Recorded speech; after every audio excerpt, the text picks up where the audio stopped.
Hello, my name is Dr. Kim. Today I'll be taking you behind the scenes to actually see a surgery, the minimally invasive bunion procedure. It's going to be both instructional as well as educational for both patients and physicians. For more information after this video, please look at my website, drpaulkim.org. Ready? Let's go.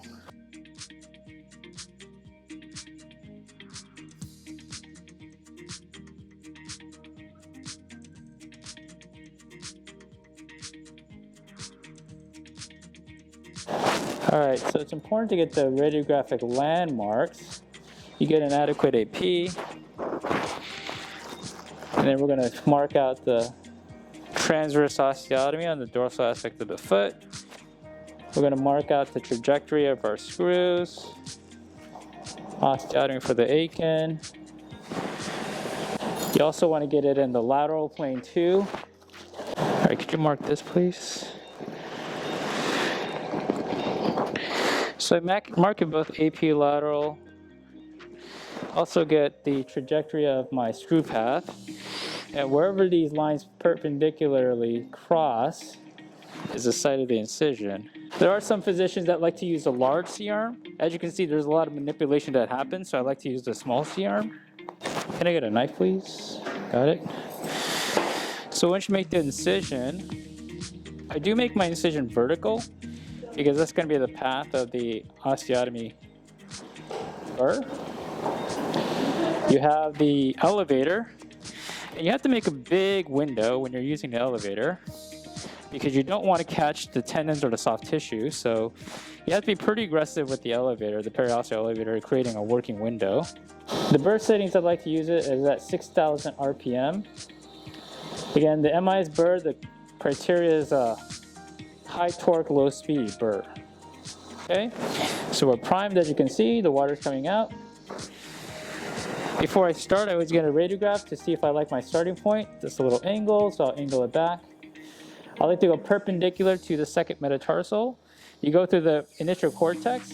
Again, check radiographs before you proceed, because you can still make a correction.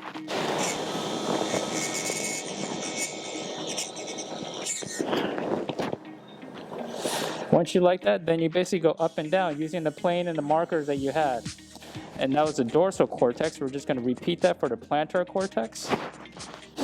And once you get to the plantar cortex, you can radiographically check. And you can feel the metatarsal does move. Then I take my straight mosquito and I put it into the intramedullary canal of the first metatarsal. But first you tilt it over to see if you can translate this piece over. Once you translate it over, you're also rotating the first metatarsal. Before you puncture the skin, I like to check on radiographs where my pin is lying. I like that. You have to err to go a little dorsal because these tend to be a little bit more dorsal than you would think. I like that.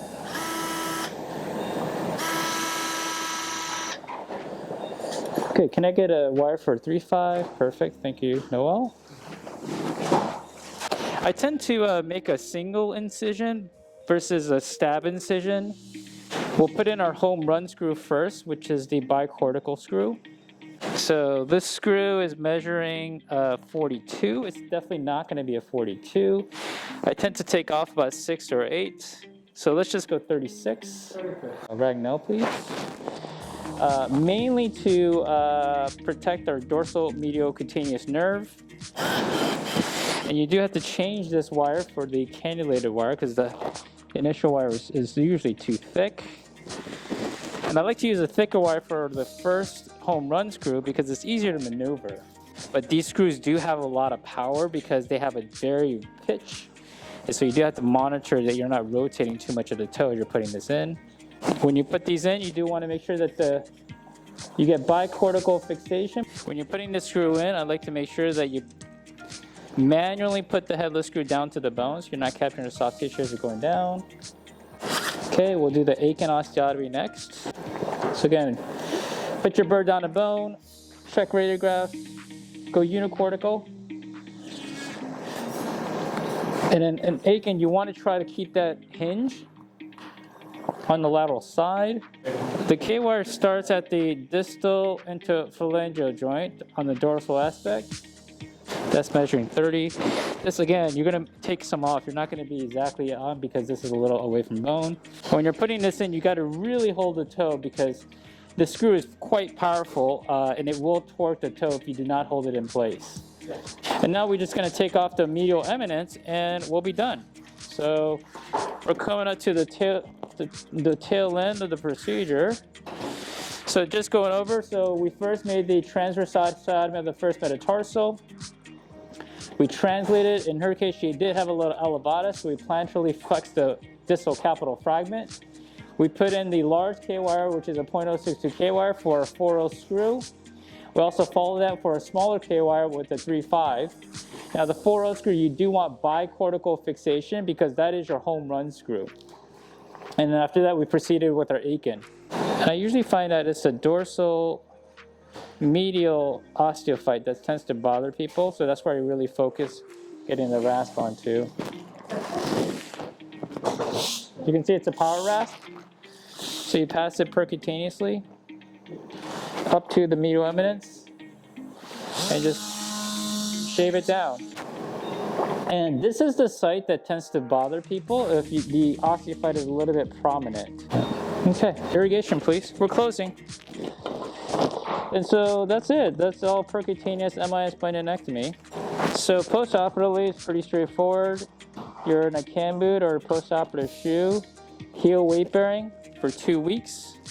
You come back, x-rays show good alignment, you're healing well, then we'll transition you to full weight bearing in the post-operative shoe or cam boot. And at 4 weeks, we do transition you to athletic shoes. Feels nice and smooth, bunion is gone, deformity is gone. I think she will be very happy with the results. So overall, why do I like the MIS bunion? You get triplane correction. Aesthetically, it's more appeasing to patients because you're using small percutaneous incisions, and I think it has a faster recovery. Most of my patients are back, I would say, 6 to 12 weeks. It's a quick procedure. Average bunion that is performed with a MIS bunion procedure lasts about 30 minutes. I'm sure you guys have heard, if you're watching this video, that bunion surgery is probably one of the most painful surgeries you'll ever have, but the minimally invasive bunion surgery is a very well-tolerated procedure.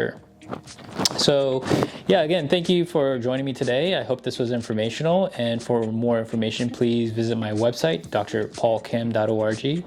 Thank you for your time, and I look forward to seeing you next time.